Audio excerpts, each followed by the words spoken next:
அனைவருக்கும் என்னுடைய மாலை வணக்கத்தை தெரிவித்து,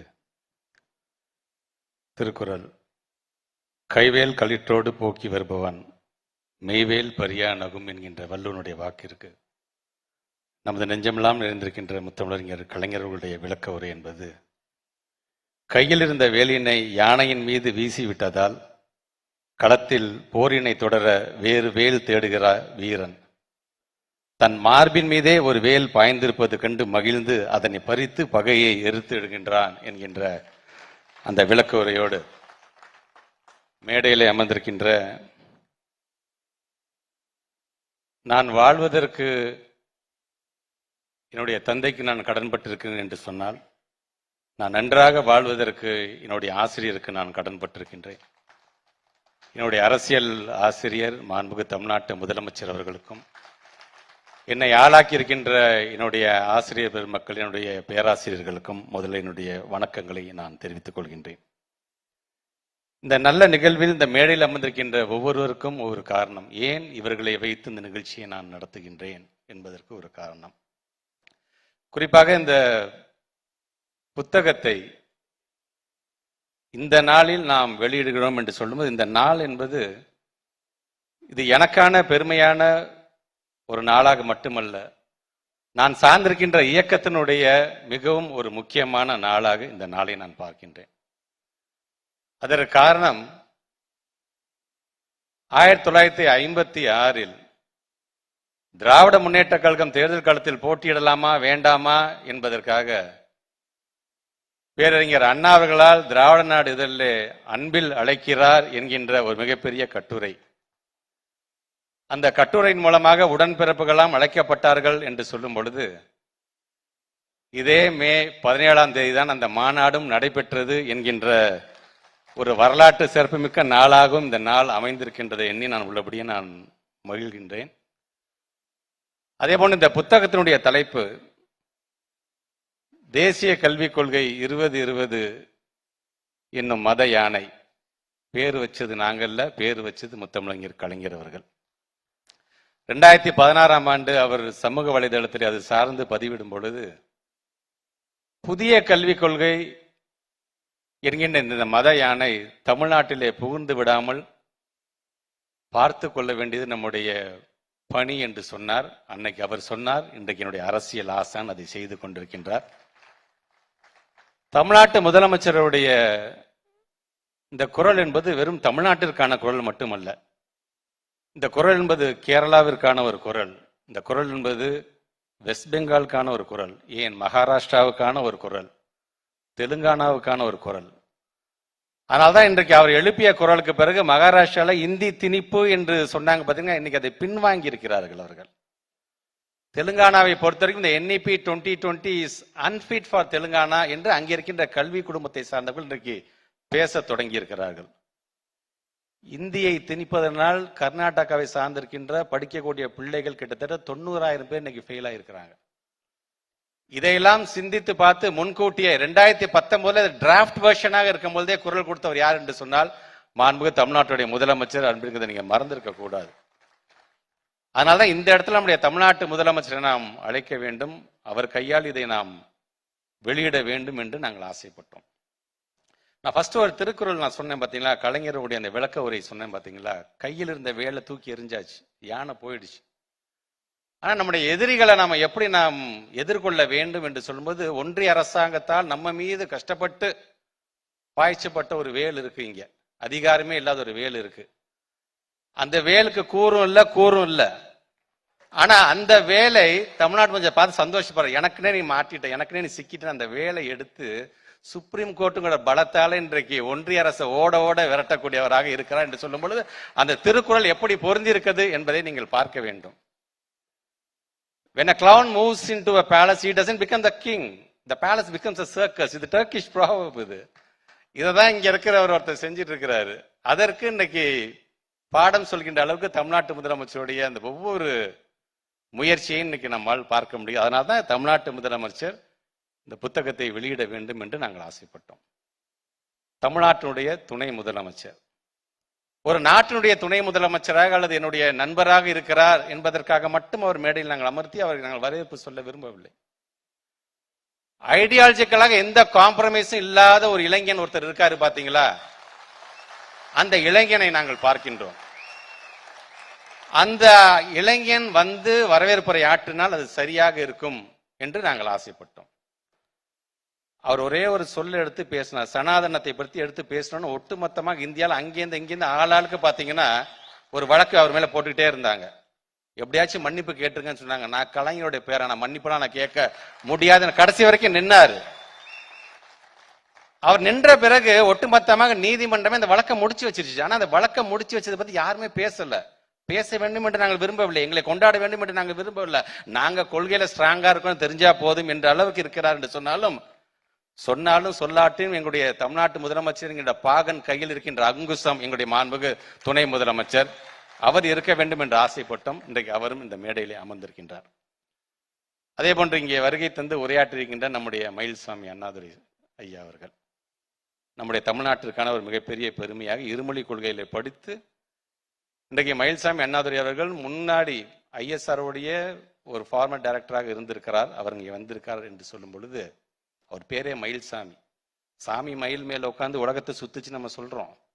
ஆனால் இந்த மயில்சாமி பக்கத்துல ஒரு பேர் வந்துச்சு பாத்தீங்கன்னா அண்ணாதுரை என்ற பெயர் வந்தது கூட அறிவியல் மூலமாக நிலவுக்கே போயிட்டு வரலாங்கிறத கண்டுபிடித்த ஒரு அறிவாற்றல் இன்றைக்கு அவர் இருக்கின்றார்.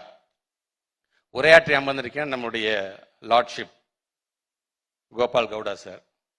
The very powerful statement அவர் கொடுக்கிறதெல்லாம் பாத்தீங்கன்னா the NEP 2020 policy is not just a policy, it's a policy against human rights சொன்ன முதல் மனிதர் அவர்தான்.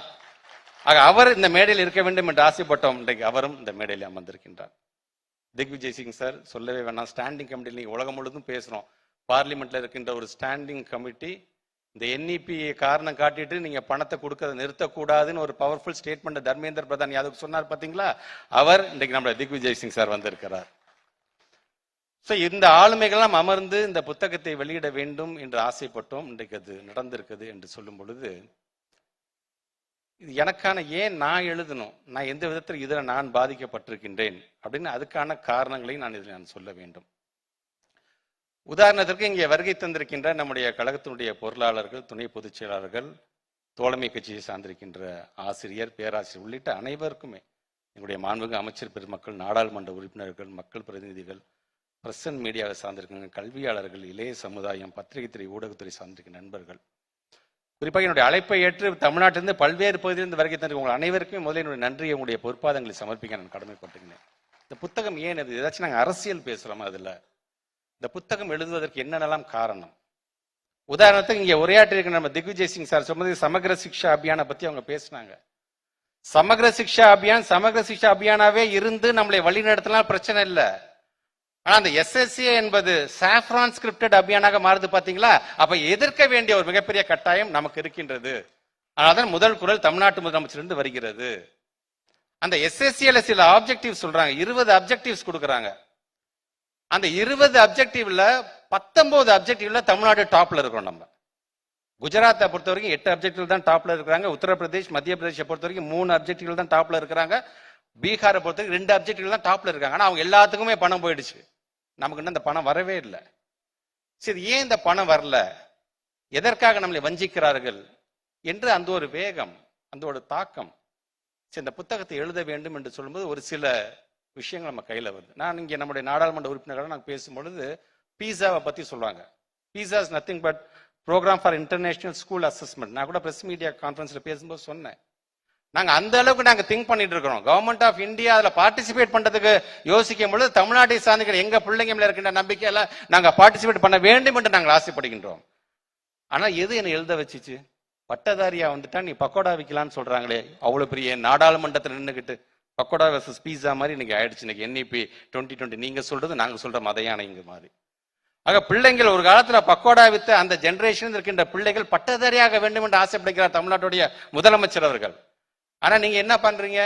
ஏன் பட்டதாரிகள் பக்கோடா வித்தா என்ன என்று நாங்கள் எல்லாம் நம்பக்கூடிய மிகப்பெரிய நாடாளுமன்றத்தில் ஒரு முக்கிய அமைச்சர் நின்று பேசக்கூடிய அளவுக்கு இருக்கின்றது. நல்லா தெரிஞ்சுக்கோங்க, வேர்ல்டு எக்கனாமிக் ஃபாரமை பொறுத்த வரைக்கும் இன்னைக்கு பல்வேறு ஃபைண்டிங்ஸ் இருக்குது. மிக விரைவாக 80 மில்லியன் ஜாப்ஸ் மூடப்படும், டிஸப்பியர் ஆகிவிடும். 90 மில்லியன் ஜாப்ஸ் புதிதாக உருவாக்கப்படும். அப்படி உருவாக்கப்படும் போது இப்ப இருக்கிற எஜுகேஷன் அதுக்கு ஆப்டா இருக்காது. எஜுகேஷன் அப்டேட் பண்ணிக்கிட்டே இருக்க வேண்டும் என்று அது சொல்லுகிறது. பட்டதாரியாக இருக்கக்கூடியவர்கள் 40% பேர் 40% தான் ஸ்கில்லே இருக்கு. அவன் வேலைக்கு சேரும் பொழுது அந்த 40% 100% ஆக்க வேண்டும் என்று தமிழ்நாட்டு முதலமைச்சர் எதற்காக பல்வேறு திட்டத்தை கொண்டு வந்துட்டு இருக்கிறாரு. ஆக இதை 40% 100% ஆக்கிடுறதுக்கு அந்த பணியை நாங்க செய்வோமா, அல்லது மதத்தின் பெயரால் உங்களுடைய கோட்பாடுகளை உள்ளே நுழைக்க பார்க்கிறது, அல்லது மொழியின் பெயரால் அரசியல் செய்ய பார்க்க உங்களுக்கு நாங்க கவுண்டர் கொடுத்து எங்களுடைய எனர்ஜியை அங்க நாங்க வேஸ்ட் பண்ணணுமா நாங்க? ஆக இதையெல்லாம் உணர்ந்த காரணத்தினால்தான் இது போன்ற ஒரு புத்தகத்தை எழுதி நம்முடைய மக்களிடம் எடுத்து சொல்ல வேண்டும்.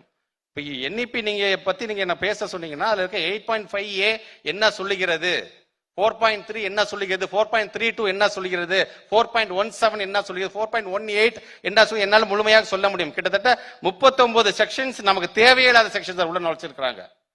அதனால்தான் நீங்க அவங்க பேசும் பொழுதெல்லாம் சொன்னது போல அதுல இருக்கின்ற அமைப்புகள்லாம் யார் யாரெல்லாம் உள்ள நுழைஞ்சு அதுல இந்த வேலையை செஞ்சிருக்காங்க, என்இபி 2020 நீங்க எழுதியிருக்காங்க, தயவுசெய்து நீங்க பார்க்க வேண்டும். நம்முடைய ஆசிரியர் வந்திருக்காரு, விடுதலையில எப்ப பார்த்தாலும் 51AH சொல்லி சயின்டிபிக் டெம்பர் எல்லாத்துக்கும் வர வேண்டும் என்று கான்ஸ்டிடியூஷன் சொல்லுதுன்னு சொல்றாங்கல்ல. ஒவ்வொரு குடிமகனும் அறிவியல் சார்ந்த குடிமகனாக மாற வேண்டும் என்று சொல்றாங்க இல்லையா? அதை எந்த அளவுக்கு இன்னைக்கு மூடி மறைக்கக்கூடியதாக இந்த என்இபி 2020 இருக்கிறது என்பதற்காக இதை நாங்கள் சொல்கின்றோம். ஏபிவிபின்னு சொல்றாங்க, அது ஒரு சங்கம். ஏபிஎஸ்பின்னு ஒரு சங்கம் சொல்றாங்க. இதிகாசத்துக்கெல்லாம் ஒரு தனியா ஒரு சங்கம் இருக்குதான், சான்ஸ்கிரிட்டுக்கு தனியா ஒரு சங்கம். இந்த சங்கம் இது மாதிரி 11 சங்கம் வாயிலே பேரே நுழைய முடியாத சங்கத்தை சார்ந்திருக்கின்ற ஆபீஸ் பேரர்ஸ் நிர்வாகிகளும் அதை சார்ந்திருக்கின்ற உறுப்பினர்களும் சேர்ந்து எழுதப்பட்டதுதான் இந்த என்இபி 2020. அப்படின்னா அது எப்படி இருக்கும் என்பதை நீங்கள் பார்க்க வேண்டும் என்பதற்காக சொல்லி நம்முடைய துணை முதலமைச்சர் அடிக்கடி சொல்லுவாரு, எப்படிப்பட்ட குரூப் இவங்க இருக்கிறாங்கிறதுக்காக சொல்றேன். துணை முதலமைச்சர் அது வேடிக்கையாகவும் அது வேதனையாகவும் அவர் சொல்லுவார். கொரோனாவை விரட்டுறதுக்கு தமிழ்நாட்டு முதலமைச்சர் இங்க இருக்கின்ற மருத்துவத்துறையை சார்ந்திருக்கின்ற அமைச்சராக இருந்தாலும் சரி, இங்க இருக்கின்ற குழுவை அமைக்கிறார். அதை விரட்டுறதுக்கு அவ்வளவு பாடுபடுறோம். WHO பொறுத்த வரைக்கும் அதுக்கென்று தனியாக ஒரு பேட்டர்னே வச்சிருக்காங்க, எப்படி நாம ஊரடங்கை செய்ய வேண்டும், 7 நாளைக்கு ஒரு தடவை 20 இப்படியெல்லாம் சிந்திச்சுட்டு இருக்கும் பொழுது அவங்க என்ன சொல்றாங்க, 6 மணி ஆனா விளக்கேத்தி வை, 6 மணி ஆனா பெல் அடி, 6 மணி ஆனா கைத்தட்டு, கொரோனா ஓடிவிடும் என்று சொல்லுகிறார். இப்படிப்பட்டவர்கள் என்இபி 2020 எழுதுனா எங்க பிள்ளைங்க எப்படி அறிவியல் சார்ந்த பிள்ளைங்களாக வருவார்கள்? எங்க பிள்ளைங்களை பொறுத்த இந்தின்னு உள்ள திணிக்க பாக்குறீங்கல்ல. ஒன்னே ஒன்று சொல்றேன், எங்களை பொறுத்தவரைக்கும் எங்களுடைய பிள்ளைகள் ஒரு விஞ்ஞானியாக வர வேண்டும், ஒரு மருத்துவராக வர வேண்டும், ஒரு பொறியாளராக வரணும். நாங்க மொழிபெயர்ப்பாளருக்கு நாங்க ஆள் எடுத்துட்டு இருக்கலாம், நாங்க தயார் செஞ்சுட்டு இருக்கலாம் நாங்க. ஆக இதை உணர வேண்டும் என்பதற்காகத்தான் இன்றைக்கு இது போன்ற இந்த புத்தகத்தை நாங்கள் எழுதியிருக்கின்றோம். தமிழ்நாட்டை பொறுத்தவரைக்கும் எப்ப பார்த்தாலும் கலைஞர் குடும்பத்தை நாங்கள் உயர்த்தி பிடிச்சிட்டே இருக்கோம்ல. எதற்காக கலைஞர் குடும்பத்தை நாங்கள் உயர்த்தி பிடிப்பதற்கு காரணம் என்ன? நாம் இவ்வளவு பெரிய இன்டர்நேஷனல் லெவலில் இவ்வளவு பெரிய அரங்கத்தை தமிழ்நாட்டு முதலமைச்சர் அன்றைக்கு இருந்த முத்தமிழர் கலைஞர் கட்டி எல்லாரும் சமம், எல்லாரும் இங்க உட்காருங்க, இது சாதி மதம்லாம் கிடையாது, இங்க படிச்சவனுக்கு தான் இங்க உண்டு வேலை, உட்காருங்கன்னு என்று சொல்லி இப்படி கட்டமைத்து அதை பகுத்தறிவோட அவர் பேசினார். பாத்தீங்களா? அந்த கருத்தை பொறுத்து கொள்ளாம அன்னைக்கே சொல்றாங்க கலைஞருடைய தலையை சீவ வேணும். என் தலையை நானே சீவலன்னு சொன்னார். அவரு லெப்ட் ஹேண்ட்ல டீல் பண்ணிட்டு போயிட்டாரு. இன்றைக்கு அதே போன்று நம்முடைய மாண்புக்கு தமிழ்நாட்டுடைய முதலமைச்சர் என்இபி 2020 கொண்டு போய் நீ கொடுக்கிற அந்த 2000 கோடி இல்ல 10,000 கோடி ஆனாலும் சரி எனக்கு அது தேவையில்லை, அந்த 2000 கோடியை ஒத்துக்கிட்டு நான் என்னுடைய தமிழ் சமுதாயத்தை 2000 ஆண்டுகள் பின்பு நான் எடுத்து செல்வதற்கு நான் தயாராக இல்லை என்று சொன்னார். பாத்தீங்களா? இப்ப அவங்களுக்கு கன்ஃபியூஷன். அவங்களுக்கு ஒன்றிய அரசாங்கத்தை பொறுத்த வரைக்கும் என்னப்பா தான் தமிழ்நாடு தான் நம்பர் 1 இருக்கு எல்லாத்துலயுமே. தமிழ்நாடு முதலமைச்சர் தான் நம்பர் 1. தமிழ்நாடு முதலமைச்சர் ஒட்டுமொத்த இந்தியாவிலே முதலமைச்சரா இருக்காரு. அப்பயே நம்ம சொன்னவங்க கேட்டுக்கிட்டாதான் என்னப்பா என்று நினைக்கும் பொழுது அவங்களுக்கு புரியல. நீ சொல்றதை நாங்க கேட்காதனாலதான் நாங்க தமிழ்நாடு நம்பர் 1 இருக்கிறோம், தமிழ்நாடு முதலமைச்சர் நம்பர் 1 இருக்கிறோம்ங்கிறது உங்களுக்கு தெரியவில்லையே. ஆக முத்தமிழர் கலைஞர் நமக்கு கொடுத்து சென்ற ஒரு கொள்கை வாரிசு அவர். நம்முடைய மாண்புமிகு தமிழ்நாட்டுடைய துணை முதலமைச்சர் அதே கணக்கு. கலைஞர் தாத்தாக்கு என்ன வந்துச்சோ அதே தான் நம்முடைய அவருக்கும். உன் தலையை நான் எடுத்துருவேன், உன் தலைக்கு நான் 10 கோடி கொடுப்பேன், அதெல்லாம் அவர் கண்டுக்கவே இல்லை அவரு. ஆக அப்படி மட்டுமல்ல, டெல்லிக்கு அனுப்பிச்சு வைக்கிறார் நம்ம தமிழ்நாட்டு முதலமைச்சர். என்இபி சார்ந்து நீ பணத்தை நீ போய் வாங்கிட்டு, ஆனா நீ மட்டும் போகாத. போகும்போது அங்கே நாடாளுமன்ற குழுவை சார்ந்திருக்கின்ற நம்முடைய தலைவர் கனிமொழி எம்பி அவர்கள் அழைச்சிட்டு போய் அங்கே ஒவ்வொரு கட்சி, நம்ம தோழமை கட்சியை சார்ந்திருக்கின்ற ஒவ்வொரு எம்பிஸையும் நீ அழைச்சிட்டு போன்னு சொல்லி நம்ம தோழமை கட்சி சார்ந்த ஒவ்வொருத்தையும் ரெப்ரசன்ட் பண்ணி நான் கூட்டிட்டு போறேன். நான் அங்க எனக்கான பெருமை, நம்முடைய நாடாளுமன்ற உறுப்பினர் கனிமொழி அம்மையார் அவர்கள் அங்க இருக்கின்ற நம்முடைய ஹானரபிள் எல்ஓபி நம்ம ராகுல் காந்தி சாட்டை எப்படி நம்ம இன்ட்ரோடியூஸ் பண்ணி வைக்கிறாரு, is like the second son of our Tamil Nadu chief minister என்று சொல்லிக்கிறார். இதை விட என்னங்க பெருமை வேண்டும் எனக்கு. நம்முடைய honourable union minister Dharmendra Pradhan எப்படி நம்ம இன்ட்ரோடியூஸ் பண்ணாங்க, இவர் என்னோட அண்ணன் புள்ள வந்திருக்கு. All the way he has come from Tamil Nadu, you should not go with the empty hand, you have to consider அப்படிங்கிறாங்க. உடனே அவங்க சொல்றாரு, அவர் தர்மேந்திர பிரதான், நமக்கு நாங்கெல்லாம் உட்கார்ந்து இருக்கிறோம், நம்முடைய கனிமொழி மேடம் அவர் சொல்றாரு, நாங்க உங்களுக்கு நல்லா தெரிஞ்சுக்கோங்க, உங்களுடைய இந்த ஸ்டேட் எஜுகேஷன் அப்படிங்கிற இந்த பாலிசிங்கிறது வந்து மாநில பட்டியலிருந்து அது கன்கரண்ட் லிஸ்ட்டுக்கு போனதே காங்கிரஸ் கவர்மெண்ட் தான் காரணம், அது தெரியுமா உங்களுக்கு என்று அந்த யூனியன் மினிஸ்டர் சொல்றாரு. அவங்க சொன்னா ஆமாங்க ஒத்துக்கிறோம், இப்போது அதை நாங்கள் ஸ்டேட் லிஸ்ட்டுக்கு கொண்டு வரும் தான் நாங்கள் ஃபைட் பண்ணிட்டு இருக்கிறோம். ஆனால் at least Congress government knows the meaning of what is concurrent. ஆனா உங்களுடைய பிஹேவியர் எப்படி இருக்குன்னா இது முழுக்க முழுக்க யூனியன் லிஸ்ட்ல இருக்கிற மாதிரியே நீங்க பேசுறீங்களே என்று அவங்களுக்கு அங்க சொல்றாங்க. சும்மா அவங்க ஸ்டாண்டை மாத்தி பேசாதீங்க என்று அந்த யூனியன் மினிஸ்டர் சொல்லும் போது உடனே அடுத்தது நம்முடைய கனிமொழி மேடம் சொல்றாங்க, அது கலைஞர் பிள்ளை இல்லையா, கனிமொழி மேடம் சொல்றாங்க உடனே, ஏன் நீங்க மட்டும் பாரத் மாதா கி ஜெயின்னு சொல்லிட்டு இப்ப ஜெய் பூரி ஜெகநாத் நீங்க மாத்திக்கலையா என்று உடனே சொன்னாங்க. அவர் வாயை அடிச்சு போயிட்டாரு அவங்க. சோ இப்படி இந்த கலைஞர் குடும்பத்தை சார்ந்தவர்கள் எல்லாருமே ஒரு பக்கம் பாராட்டுறாங்க, ஒரு பக்கம் கண்ணாப்புனா விமர்சனம் எல்லாம் பண்றீங்களா, ஆனா கொள்கைகளை விட்டு கொடுக்காம கலைஞர் சொன்னதுதான் அரசியல் பளபளப்பை காட்டிலும் சுயமரியாதை சிங்கங்களாக, கொள்கை சிங்கங்களாக உலா வருவதுதான் எங்களுக்கு தனி மகிழ்ச்சி என்று சொன்னார். பாத்தீங்களா, அதை நிலைநாட்டக்கூடிய குடும்பம், அதனாலதான் உயர்த்தி பிடிக்கணும். நமக்கான அரண் அவங்க. இந்த அரணை நீங்க விட்டுட்டீங்கன்னா ஆளாளுக்கு நம்ம மீது பாய்ந்து விடுவார்கள். ஆக அதை முழுமையாக நீங்கள் புரிந்து கொள்ள வேண்டும் என்பதற்காகத்தான் இந்த புத்தகத்தை நாங்கள் எழுதியிருக்கிறோம். 134 பக்கம் தான் இருக்கின்றது. அந்த புத்தகத்துல கிட்டத்தட்ட ஒரு 12 வகையான தலைப்புகள்ல வந்து ஒவ்வொன்றை பற்றி நான் எடுத்து சொல்லியிருக்கேன். எந்த அளவுக்கு கொள்கையை புகுத்த பார்க்குறாங்க, என்சிஆர்டியோடைய இம்பாக்ட் எப்படி இருக்க போகுது, இருமொழி கொள்கை வர்சஸ் 3 லாங்குவேஜ் பாலிசி எப்படி இருக்க போகுது, எங்களுடைய டீச்சர்ஸை எந்த அளவுக்கு வஞ்சிக்கிற மாதிரியான பல்வேறு சரத்துக்கள் இருக்கின்றது எல்லாமே எடுத்து சொல்லியிருக்கிறோம்.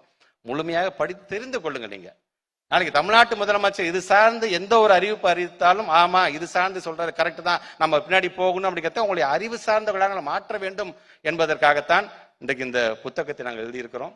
குறிப்பாக நான் என்னுடைய உரையை இப்படி நான் கன்க்ளூட் பண்றேன். நான் பேரறிஞர் அண்ணா அவர்கள் தான் சொல்வார், எனக்கு புராணம் தெரியும், எனக்கு சாஸ்திரம் தெரியும், எனக்கு யஜூர் நான் படிச்சிருக்கேன், எனக்கு சாமம் தெரியும், எனக்கு நான் சாணக்கிய பரம்பரை அப்படிலாம் யாராச்சும் சொல்லிட்டு போருக்கு போறான்னு வச்சுக்கோங்களேன், அவன் எப்படிப்பட்ட ஏமாளிக்கு சமமானவன் என்று சொன்னால், யானைக்கால் வியாதி வந்தவன் தனக்கு யானை பலம் உண்டுன்னு நினைக்கிறான் பார்த்தீங்கன்னா, அந்த ஏமாளிக்கு சமமானவன் என்று சொல்வதைத்தான் முழுக்க முழுக்க இந்த என்இபியில சுத்தி பார்த்தீங்கன்னா அதை பத்தியே தான் பேசியிருக்கிறாங்க. ஸோ அந்த விதத்தில் இன்றைக்கு நமக்கான அரணாக, நமக்கான பாகனாக தமிழ்நாட்டுடைய முதலமைச்சர் இருக்கிறார். அவருடைய கரத்தை நாம் வலுப்படுத்திட வேண்டும். முத்தமிழர் கலைஞருடைய வரிகளோடு என்னுடைய உரையை நான் நிறைவு செய்கிறேன். கோயில் கூடாது என்று கூறவில்லை, கோயில் கொடியவர்களின் கூடாரமாக ஆகிவிடக் கூடாது என்று சொல்கின்றோம். கல்விக் கொள்கை கூடாது என்று சொல்லவில்லை, கல்விக் கொள்கை காவிய கொள்கைகளுடைய கூடாரமாக மாறிவிடக் கூடாது என்று தான் சொல்கிறேன் என்று சொல்லி இந்த நிகழ்வுக்கு வருகை தந்திருக்கின்ற உங்கள் அனைவருக்குமே என்னுடைய நன்றியை தெரிவித்து இந்த உரையை நிறைவு செய்கிறேன். நன்றி, வணக்கம். நமது இ-தமிழ் நியூஸ் சேனலில் உங்களது பொருட்களை வெறும் 500 ரூபாயில் விளம்பரம் செய்ய வேண்டுமா? தொடர்புக்கு 7806942275 தொடர்பு கொள்ளுங்கள்.